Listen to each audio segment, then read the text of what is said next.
24 घंटे में जब आप शयन के लिए जाएं तो आप उस समय अपनी पूरी जागृत अवस्था की एक एक वृत्ति का चिंतन करें।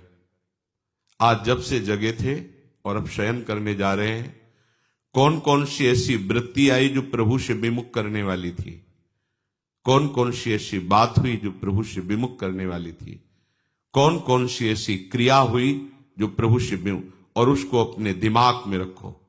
कल से नहीं होने पाएगा, ये बात नहीं होगी, ये त्रुटि नहीं होगी, ये क्रिया नहीं होगी।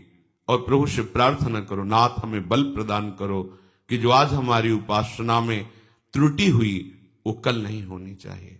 अगर पुनः होती है तो फिर हम पश्चाताप करेंगे, फिर हम दृढ़ नियम लेंगे और एक दिन हम इन त्रुटियों पर विजय प्राप्त कर लेंगे।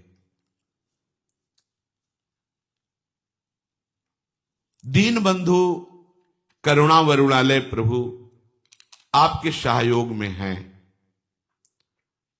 जो साधक आत्मनिरीक्षण नहीं करता है वो परमार्थ में आगे नहीं बढ़ पाता। आत्मनिरीक्षण, अपने को देखना, अपनी जांच करना। आप स्वयं अपने न्यायाधीश बनिए और अपनी साधना को जांचिए, अपनी उपासना को जांचिए। कितना भाव गुरु अनुशासन में है और कितना मनमानी है, उसका विभाग कीजिए।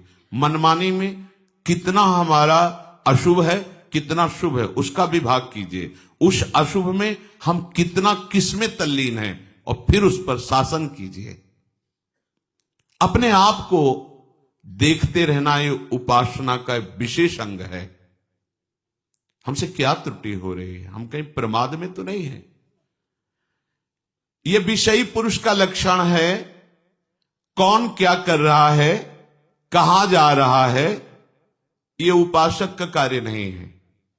जो दूसरों को देखते रहते हैं वो उपासक नहीं है, वो विषयी पुरुष है। या जो महापुरुष जगत को नामामृत उपदेशामृत से परम कल्याण की तरफ ले जा रहे हैं, वो देख सकते हैं। अपने को चाहिए कि अपने को देखना है कि हम कहां कहां फंस रहे हैं, कहां कहां आज्ञा उल्लंघन कर रहे हैं, कौन सी बात मन की मान रहे हैं, कौन सी बात गुरु की मान रहे हैं, शास्त्र की मान रहे हैं। साधक को तो अपने निरीक्षण से ही फुर्सत नहीं मिलती। वो दूसरे के विषय में क्या देखेगा, क्या बोलेगा। और जो दूसरे के विषय में देखता है, बोलता है, वो गिर जाता है, परमार्थ के लायक नहीं रहता। ध्यान देना है। जो दूसरे के विषय को देखता रहता और बोलता रहता है, वो गिर जाता है, अर्थात तो परमार्थ का साधक नहीं होता। आपको देखना है आप कहीं रुक तो नहीं गए, आपकी कहीं विपरीत दिशा तो नहीं हो गई है। ऐसा तो नहीं है कि आप बाहर से वेशधारी हो, बाहर से आप परम पवित्र देश में रह रहे हो और अंतर से विषय चिंतन कर रहे हो, अंतर से विषयी वस्तु व्यक्ति स्थान का संग कर रहे हो।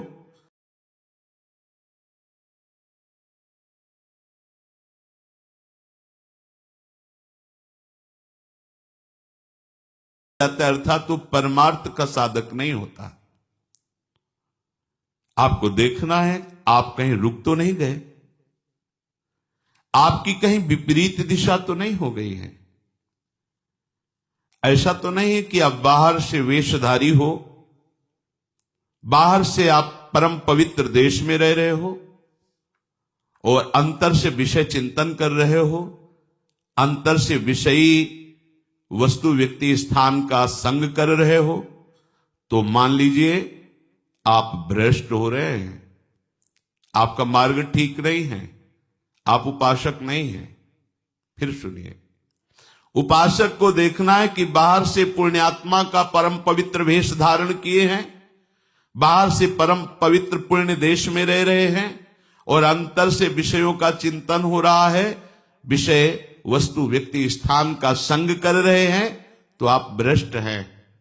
भ्रष्ट हो जाएंगे नहीं, आप भ्रष्ट हैं, अर्थात भ्रष्ट माने गिरे हुए। आप अपने मार्ग से गिर चुके हैं, आप उपासक नहीं हैं।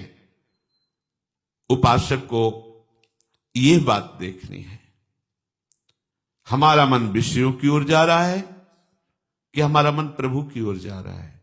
हमारा लक्ष्य क्या है? प्रिया प्रीतम। तो हमारा मन किधर जाएगा? प्रिया प्रीतम की तरफ जाना चाहिए। विषयों की तरफ क्यों जा रहा है? विषय भोगों की तरफ क्यों जा रहा है? क्या है? लक्ष्य नहीं दृढ़ है, आपको पता नहीं आपको कहां जाना है, आप किधर जा रहे हैं। आप परीक्षा कीजिए अपने हृदय की, निरीक्षण कीजिए।